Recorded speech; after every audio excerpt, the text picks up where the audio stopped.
Assalamualaikum warahmatullahi wabarakatuh. Apa kabar sobat muslim? Semoga kita selalu diberikan rahmat dan lindungan dari Allah Subhanahu wa taala. Pada kesempatan kali ini, Ragam Islam Channel akan membawakan kisah sejarah Perang Mu'tah. Peperangan ini tercatat di dalam sejarah sebagai sebuah peperangan besar, di mana tentara Islam yang berjumlah 3.000 orang melawan 200.000 tentara Romawi Nasrani. Sekalipun demikian dahsyatnya peperangan Mu'tah, sahabat yang mati syahid hanya 12 orang, dan mereka memiliki kedudukan tinggi di sisi Allah Subhanahu wa taala. Rasulullah Shallallahu alaihi wasallam diutus oleh Allah Subhanahu wa taala untuk mendakwahi dan memerangi manusia hingga mereka mengikrarkan kalimat tauhid. Maka kemuliaan bagi yang mengikuti agamanya dan kehinaan bagi yang menyelisihinya. Sebagaimana Rasulullah Shallallahu alaihi wasallam memulai dakwah dari kerabatnya yang terdekat dari kabilah Quraisy, lalu bangsa Arab secara umum, dan siapa saja yang dekat atau datang kepadanya dari berbagai penjuru.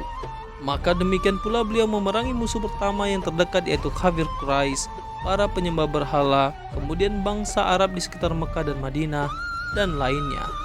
Lalu ahli kitab dari bangsa Yahudi di Madinah dan sekitarnya.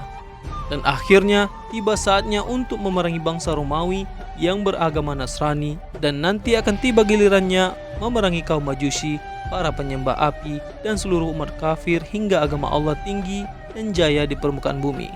Di atas semua agama sekalipun orang-orang kafir benci dengan kemenangan Islam. Inilah Islam dan inilah jihad yang merahmati umat manusia dan tidak membiarkan mereka berlarut-larut dalam laknat Allah dengan tetap dalam kekafiran. Tetapi Islam mengeluarkan mereka dari kegelapan syirik dan kufur kepada cahaya Islam.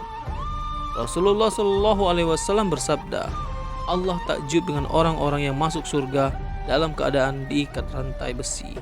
Maksudnya bahwa mereka tertawan oleh tentara Islam, lalu diikat dengan rantai besi, kemudian digiring ke negeri Islam, dan akhirnya mereka masuk Islam sehingga berbahagia dengan surga. Dan termasuk hikmah ilahiyah tatkala orang-orang kafir dari berbagai bangsa tidak bersatu padu dalam satu waktu untuk menyerang kaum muslimin. Tatkala kafir Quraisy memerangi kaum muslimin, maka bangsa Arab lainnya diam menunggu hasil dari Quraisy. Ketika seluruh bangsa Arab dan Yahudi bersekutu memerangi kaum muslimin, maka umat Nasrani diam menunggu hasil. Demikian pula tatkala umat Islam berperang melawan Romawi, maka bangsa Persia Majusi diam menunggu hasil peperangan ini hingga semua bangsa dan semua agama ditundukkan oleh kaum muslimin. Firman Allah Subhanahu wa taala, dan Allah memelihara kaum muslimin dari peperangan. Sebab terjadinya perang Mu'tah adalah Rasulullah Shallallahu alaihi wasallam mengirim surat melalui utusannya Harits bin Umair radhiyallahu anhu kepada Raja Busra. Tatkala utusan itu sampai di Mu'tah, ia dihadang dan dibunuh. Padahal menurut adat yang berlaku pada saat itu dan berlaku hingga sekarang bahwa utusan tidak boleh dibunuh, dan kapan saja membunuh utusan maka berarti menyatakan pengumuman perang. Rasulullah Shallallahu alaihi wasallam marah akibat tindakan jahat ini. Beliau mengirim pasukan perang pada Jumadil Awal tahun ke-8 Hijriah yang dipimpin oleh Zaid bin Haritsah. Sabda Rasulullah Shallallahu alaihi wasallam, jika Zaid mati syahid, maka Ja'far yang menggantikannya. Jika Ja'far mati syahid, maka Abdullah bin Rawahah penggantinya. Ini pertama kali Rasulullah Shallallahu alaihi wasallam mengangkat 3 panglima sekaligus karena beliau mengetahui kekuatan militer Romawi yang tak tertandingi pada waktu itu. Tentara Allah Subhanahu wa taala berangkat. Pasukan ini berangkat hingga tiba di Ma'an, wilayah Syam, dan sampai kepada mereka berita bahwa Raja Romawi bernama Heraklius telah tiba di Balqa bersama 100.000 tentara, dan bergabung bersama mereka kabilah-kabilah Arab yang beragama Nasrani yang berjumlah 100.000 tentara, sehingga total tentara musuh berjumlah 200.000 tentara. Setelah para sahabat bermusyawarah, sebagian mereka mengatakan, kita mengirim utusan kepada Rasulullah Shallallahu alaihi wasallam agar beliau menambahkan kekuatan tentara atau memerintahkan kepada kita sesuatu. Lalu panglima mereka yang ketiga, Abdullah bin Rawahah radhiyallahu anhu, menyemangati mereka seraya mengatakan, wahai kaum, demi Allah, sesungguhnya apa yang kalian takutkan sungguh inilah yang kalian cari, mati syahid. Ketika tidak memerangi manusia karena banyaknya bilangan dan kekuatan persenjataan, tetapi kita memerangi mereka karena agama Islam ini yang Allah muliakan kita dengannya. Bangkitlah kalian memerangi musuh karena sesungguhnya tidak lain bagi kita melainkan salah satu dari 2 kebaikan, yaitu menang atau mati syahid. Maka sebagian mereka berkata, demi Allah, Ibnu Rawahah benar. Lalu mereka berangkat sampai mereka tiba di Balqa, tempat musuh berada. Ini menunjukkan betapa besar keberanian para sahabat dalam jihad memerangi musuh-musuh Allah. Tentara Islam dan tentara kufur saling berhadapan. Perlu kita ketahui, tentara di medan perang ini dibagi menjadi 5 pasukan, yaitu pasukan depan, belakang, kanan, kiri, dan tengah sebagai pasukan inti. Tentara musuh dengan jumlah yang sangat banyak mengharuskan seorang tentara dari sahabat melawan puluhan tentara musuh. Akan tetapi, tentara Allah yang memiliki kekuatan iman dan semangat jihad untuk meraih kemuliaan mati syahid tidak merasakannya sebagai beban berat bagi mereka, sebab kekuatan mereka 1:10. Sebagaimana digambarkan oleh Allah SWT dalam ayat, "Jika ada di antara kalian 20 orang yang bersabar, maka akan mengalahkan 200 orang." Tentara Allah sebagai wali dan kekasihnya berperang untuk meninggikan agamanya, maka pasti Allah bersama mereka. Adapun orang-orang kafir, sebanyak apapun bilangan dan kekuatan mereka, maka ibarat buih yang tidak berarti apa-apa. Peperangan berkecamuk dengan dahsyat. Pusat perhatian musuh tertuju pada pembawa bendera kaum muslimin dan keberanian para panglima Islam dalam maju memerangi musuh, hingga mati syahidlah panglima pertama Zaid bin Haritsah radhiyallahu anhu. Lalu bendera perang diambil oleh panglima kedua, Ja'far bin Abi Thalib radhiyallahu anhu. Beliau berperang habis-habisan hingga tangan kanannya terputus. Lalu bendera dibawa dengan tangan kirinya hingga terputus pula, dan merangkul bendera dengan dadanya hingga terbunuh. Sebagai balasannya, Allah menggantikan kedua tangannya dengan 2 sayap agar di surga ia dapat terbang kemana saja. Setelah beliau syahid, ditemukan pada tubuhnya terdapat 90 luka lebih antara tebasan pedang, tusukan panah, atau tombak yang menunjukkan keberaniannya dalam menyerang musuh.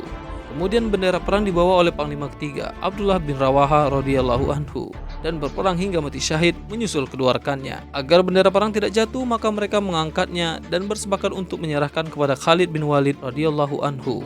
Maka beliau membawa bendera perang. Setelah peperangan yang luar biasa, esokan harinya Khalid radhiyallahu anhu dengan kecerdasan siasat baru mengubah posisi pasukan dari semula, yaitu pasukan depan ke belakang dan sebaliknya, pasukan kanan ke kiri dan sebaliknya, sehingga tampak bagi musuh bahwa kaum muslimin mendapat bantuan tentara yang baru dan menimbulkan rasa takut dalam hati mereka dan menjadi sebab kekalahan mereka. Setelah berperang lama, Khalid radhiyallahu anhu menilai bahwa kekuatan musuh jauh tidak sebanding dengan kekuatan kaum muslimin.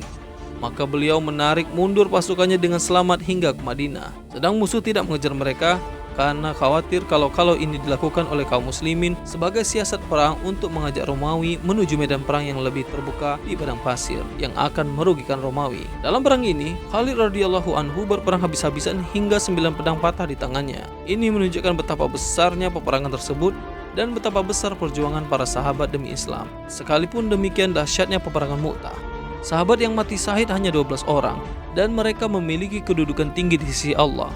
Adapun pasukan musuh tidak dapat dipastikan bilangan mereka yang terbunuh, tetapi diperkirakan sangat banyak. Hal ini dapat diketahui dari hebatnya peperangan yang terjadi. Tatkala Rasulullah SAW menyampaikan kepada para sahabat di Madinah tentang kematian 3 panglimanya, Rasulullah SAW naik mimbar dalam keadaan sedih, meneteskan air mata seraya berkata, "Bendera perang dibawa oleh Zaid lalu berperang hingga mati syahid.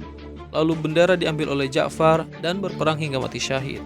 Lalu bendera perang dibawa oleh Syaifullah hingga Allah memenangkan kaum muslimin." Setelah itu, beliau mendatangi keluarga Ja'far dan menghibur mereka serta membuatkan makanan untuk mereka. Dari kisah ini dapat kita ambil pelajaran. Boleh mengangkat beberapa pemimpin dalam satu waktu dengan syarat tertentu dan memimpin secara berurutan. Kaum muslimin mengangkat Khalid sebagai panglima perang merupakan dalil bolehnya ijtihad di masa hidup Rasulullah. Keutamaan 3 panglima dan keutamaan Khalid bin Walid, sebab dalam peperangan ini Rasulullah SAW menamainya dengan Syaifullah. Rasulullah SAW sedih atas kematian 3 panglimanya, menunjukkan rahmatnya kepada umatnya dan bahwasanya beliau berusaha menenteramkan jiwanya untuk bersabar terhadap musibah, dan ini lebih baik daripada yang tidak sedih dan tidak tersentuh oleh musibah sama sekali.